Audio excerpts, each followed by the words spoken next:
Assalamualaikum, selamat pagi adik-adik. Bagaimana kabar kalian hari ini? Semoga selalu dalam keadaan sehat ya. Nah, perkenalkan nama kakak Desak Putu Widya Perliani. Kalian bisa panggil Kak Widya. Nah, adik-adik, ketika lapar, tentunya kalian akan makan suatu makanan dan minuman untuk mengatasi rasa lapar kalian kan? Nah, apakah ada yang tahu apa yang terjadi pada makanan setelah masuk ke dalam tubuh? Jadi, makanan yang masuk ke dalam tubuh akan melalui serangkaian proses pencernaan oleh organ-organ pencernaan.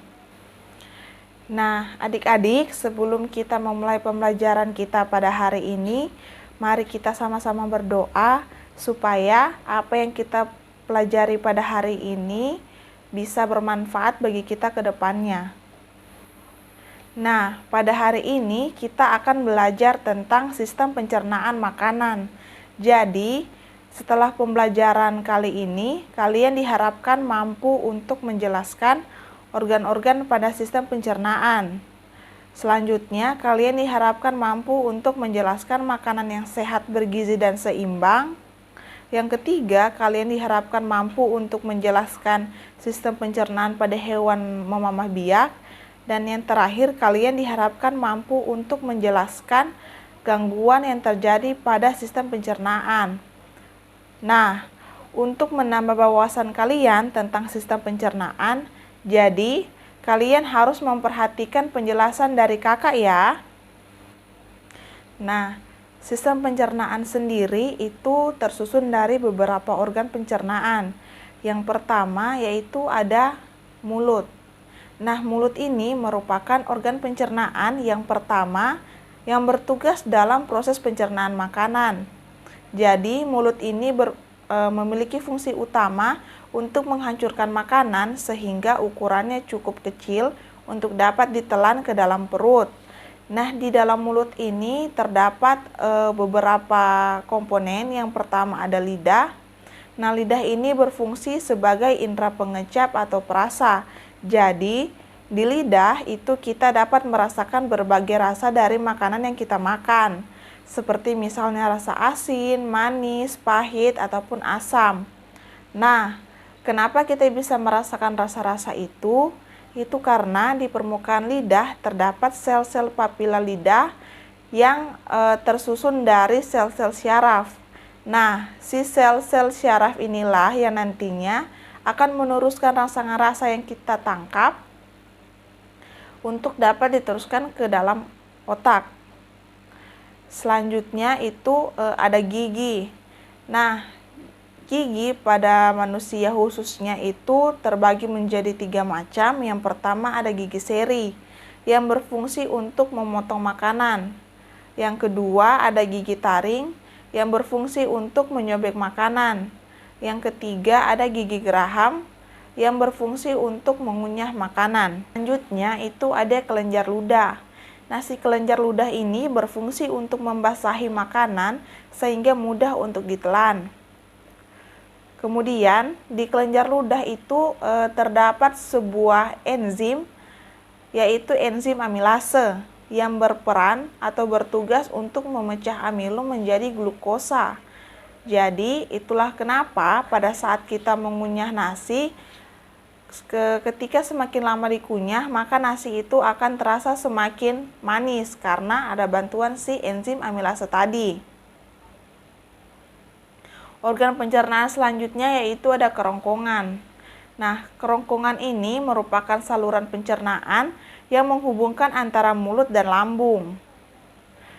Nah, kerongkongan ini bertugas untuk menyalurkan makanan dari mulut ke lambung. Pada saat si makanan yang telah kita kunyah kemudian masuk di kerongkongan, kemudian si kerongkongan ini akan melakukan yang namanya gerakan peristaltik untuk mendorong makanan agar masuk ke dalam lambung. Jadi, gerakan peristaltik yaitu suatu gerakan untuk mendorong makanan. Nah, organ pencernaan selanjutnya yaitu lambung. Nah, lambung ini merupakan alat pencernaan yang berbentuk kantung. Selain mencerna makanan secara mekanis, lambung juga mencerna makanan secara kimiawi. Jadi di lambung ini terdapat beberapa enzim. Yang pertama itu ada enzim HCl atau asam klorida yang berperan untuk mematikan bakteri yang ada pada makanan yang kita makan. Selanjutnya ada enzim pepsinogen. Nah, enzim pepsinogen ini belum aktif. Jadi harus diaktifkan dulu oleh si enzim HCl menjadi pepton. Kemudian pepton inilah yang akan mengubah protein menjadi asam amino. Yang ketiga ada enzim renin. Nah, enzim renin ini paling banyak terdapat pada bayi yang baru lahir karena berfungsi untuk menggumpalkan kasein susu.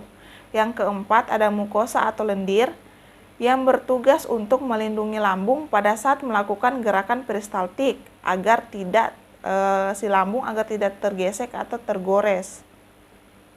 Organ pencernaan yang keempat yaitu ada usus halus. Nah, usus halus ini terdiri atas 3 bagian, yaitu duodenum atau usus 12 jari, jejunum atau usus kosong, dan ileum atau usus penyerapan. Di usus halus ini terjadi 2 mekanisme. Yang pertama yaitu ada mekanisme secara kimiawi dan penyerapan sari-sari makanan. Nah, di usus halus ini juga terdapat beberapa enzim. Yang pertama ada enzim sakrase yang berfungsi untuk mengubah glukosa menjadi fruktosa. Yang kedua ada enzim maltase yang berfungsi untuk mengubah maltosa menjadi glukosa. Yang ketiga, ada enzim laktase yang berfungsi untuk mengubah laktosa menjadi glukosa. Dan yang terakhir ada enzim erepsinogen. Nah, enzim ini juga belum aktif, jadi harus diaktifkan terlebih dahulu menjadi erepsim.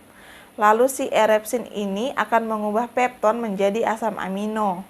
Nah, hasil akhir dari pengubahan enzim inilah yang nantinya akan diserap sebagai sari-sari makanan. Selanjutnya itu ada pankreas. Nah, si pankreas ini merupakan organ aksesoris pada sistem pencernaan yang memiliki 2 fungsi utama, yaitu yang pertama untuk menghasilkan enzim pencernaan, yang kedua untuk menghasilkan hormon. Nah, enzim pada pankreas itu terdapat 3 macam. Yang pertama ada enzim lipase yang berfungsi untuk memecah lemak. Jadi si lemak tadi akan dipecah menjadi partikel yang lebih kecil sehingga mudah untuk dicerna oleh tubuh. Yang kedua ada enzim amilase yang berfungsi untuk mengubah amilo menjadi maltosa atau produk gula. Yang ketiga ada enzim tripsin yang berfungsi untuk mencerna protein menjadi pepton. Nah, pepton inilah yang bisa untuk dicerna oleh usus halus. Organ pencernaan terakhir yaitu ada usus besar.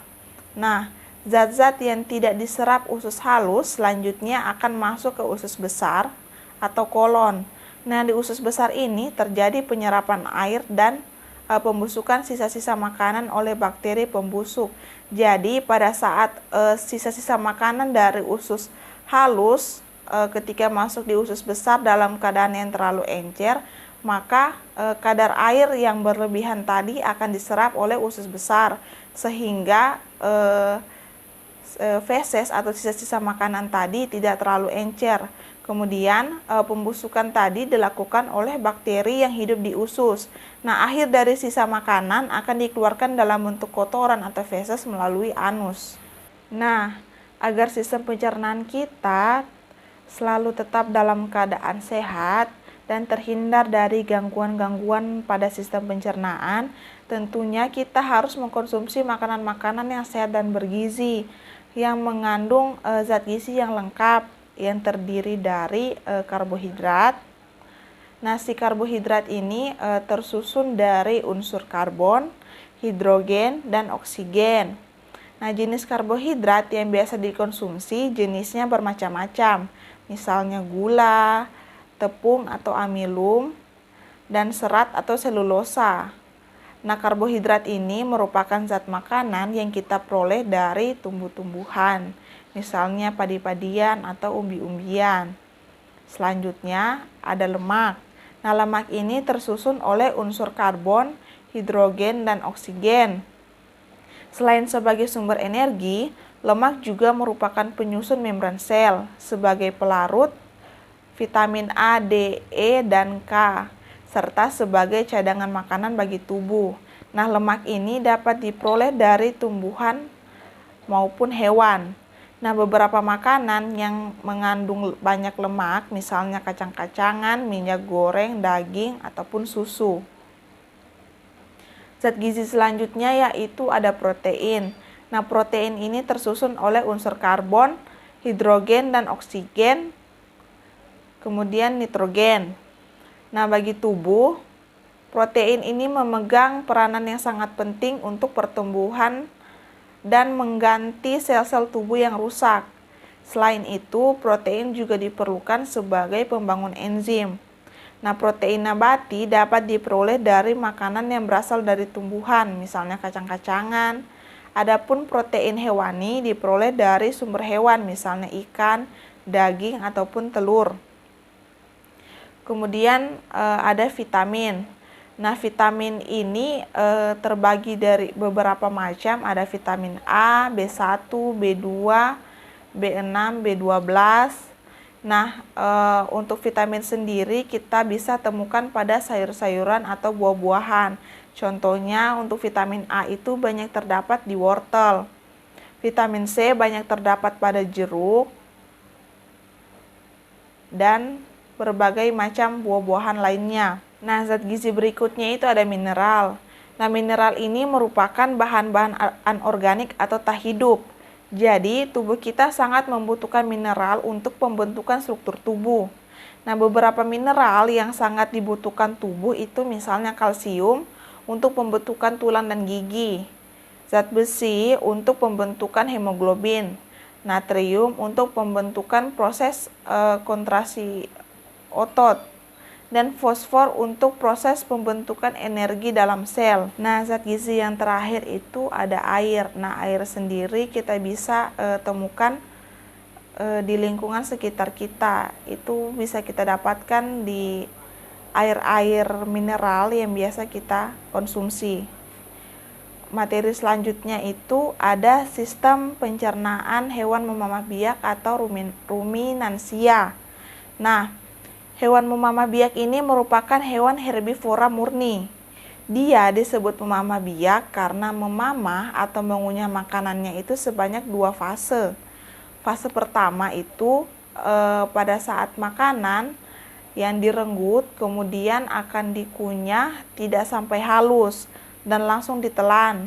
Nah, selang beberapa saat makanan itu akan dikeluarkan kembali kemudian dikunyah sampai halus. Organ-organ pencernaan pada hewan memamah biak yang pertama itu ada rongga mulut. Nah, di rongga mulut ini terdapat gigi yang berbeda dengan mamalia lain. Dalam halnya yang pertama itu pada gigi seri. Nah, gigi seri pada hewan ruminansia itu mempunyai bentuk yang sesuai untuk menjepit makanan, berupa tumbuhan seperti rumput. Yang kedua ada gigi taring. Nah, gigi taring pada hewan ruminansia itu tidak berkembang. Yang ketiga ada gigi geraham belakang. Nah, gigi geraham belakang ini berbentuk datar dan lebar. Nah, kemudian makanan yang direnggut dengan bantuan lidah secara cepat dikunyah dan dicampur dengan air liur dalam mulut. Kemudian ditelan masuk ke dalam lambung melalui esofagus. Nah, organ pencernaan selanjutnya yaitu kerongkongan atau esofagus. Esofagus sendiri merupakan saluran penghubung antara rongga mulut dengan lambung. Di sini tidak terjadi proses pencernaan. Nah, esofagus pada sapi ini sangat pendek dan lebar, serta lebih mampu membesar atau berdilatasi. Nah, esofagus ini berdinding tipis dan panjangnya bervariasi. Diperkirakan esofagus pada sapi yaitu sekitar 5 cm. Organ pencernaan selanjutnya yaitu lambung. Nah, lambung ini mempunyai peranan yang penting untuk menyimpan makanan sementara yang akan dikunyah kembali atau dikunyah untuk yang kedua kalinya. Selain itu, pada lambung juga terjadi proses pembusukan dan peragian. Nah, lambung ruminansia sendiri itu terbagi atas 4 ruangan. Yang pertama ada rumen atau perut besar. Nah, rumen ini berfungsi sebagai gudang sementara bagi makanan yang ditelan. Kemudian ada retikulum atau perut jala. Nah, di dalam retikulum makanan diaduk-aduk kemudian dicampur dengan enzim yang dihasilkan oleh bakteri yang ada hingga akhirnya menjadi gumpalan-gumpalan yang masih kasar atau bolus. Yang ketiga ada omasum atau perut buku. Nah, di dalam omasum terdapat kelenjar yang memproduksi enzim yang akan bercampur dengan bolus. Makanan ini kemudian akan dijadikan lebih halus lagi di omasum. Yang keempat itu ada abomasum atau perut kelenjar.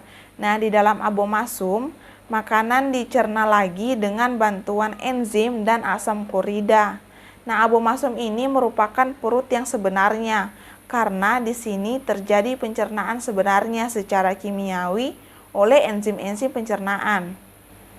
Nah, apabila kita tidak menjaga sistem pencernaan kita dengan baik, maka dapat terjadi beberapa gangguan pada sistem pencernaan kita. Misalnya yang pertama itu ada diare. Nah, gangguan ini terjadi karena terganggunya penyerapan air pada usus besar. Nah, gangguan ini itu dapat disebabkan oleh bakteri atau infeksi kuman. Yang kedua itu ada apendisitis atau disebut juga dengan radang usus buntu. Gangguan ini terjadi pada umbai cacing atau appendix. Nah, gangguan ini itu dapat disebabkan karena umbai cacing ini mengalami peradangan akibat dari infeksi oleh bakteri. Kemudian yang ketiga itu ada MA. Nah, gangguan ini dapat terjadi karena produksi asam lambung yang berlebihan. Kemudian yang terakhir itu ada sembelit, yaitu gangguan yang terjadi akibat penyerapan air di usus besar itu secara berlebihan. Akibatnya feses itu menjadi lebih keras sehingga sulit untuk dikeluarkan. Jadi, kesimpulan dari pembelajaran kita pada hari ini yaitu sistem pencernaan tersusun dari beberapa organ pencernaan yang bertugas untuk mencerna segala macam makanan atau minuman yang masuk ke tubuh. Jadi, untuk menghindari gangguan yang dapat terjadi pada sistem pencernaan, tentunya perlu untuk mengkonsumsi makanan yang mengandung zat gizi yang lengkap. Jadi, sebelum mengakhiri pembelajaran kita pada hari ini, Kakak ingin memberikan sedikit evaluasi untuk kalian agar kalian dapat mengukur pemahaman kalian tentang materi kita pada hari ini. Jadi, kalian perhatikan baik-baik ya apa yang akan Kakak bacakan. Soal yang pertama, berikut yang bukan merupakan organ pencernaan adalah A. Mulut, B. Lambung, C. Hati, D. Usus halus, E. Esofagus. Soal yang kedua, kalsium yang berfungsi untuk pembentukan tulang dan gigi merupakan contoh dari jenis zat gizi ... A. Karbohidrat, B. Mineral, C. Vitamin, D. Protein, E. Lemak. Soal nomor 3, berikut yang merupakan salah satu bagian dari lambung hewan ruminansia adalah ... A. Rumen, B. Jejunum, C. Ileum, D. Duodenum, E. Cloaca. Soal nomor 4, gangguan yang terjadi karena produksi asam lambung yang berlebih disebut ... A. Apendisitis, B. Diare, C. Parotisitis, D. MA, E. Sembelit. Jadi, jawaban dari pertanyaan-pertanyaan tadi yaitu yang pertama, jawabannya adalah C. Hati. Yang kedua, itu jawabannya B. Mineral. Yang ketiga, itu jawabannya adalah A. Rumen. Dan yang keempat, jawabannya adalah D, ma. Nah, kakak ucapkan selamat untuk adik-adik yang sudah menjawab semua pertanyaan dengan benar. Dan untuk adik-adik yang masih banyak kesalahan, itu tidak apa-apa. Kalian bisa belajar lagi tentang materi kita pada hari ini. Kakak harap apa yang kita pelajari pada hari ini itu bisa bermanfaat untuk kalian, dan apa yang kakak jelaskan itu bisa kalian pahami. Nah, kakak minta kalian tetap semangat dan jangan pernah bosan untuk belajar. Kakak akhiri pertemuan kita pada hari ini. Selamat pagi dan sampai jumpa di pertemuan selanjutnya. Jangan lupa like, comment, and subscribe ya. Thank you.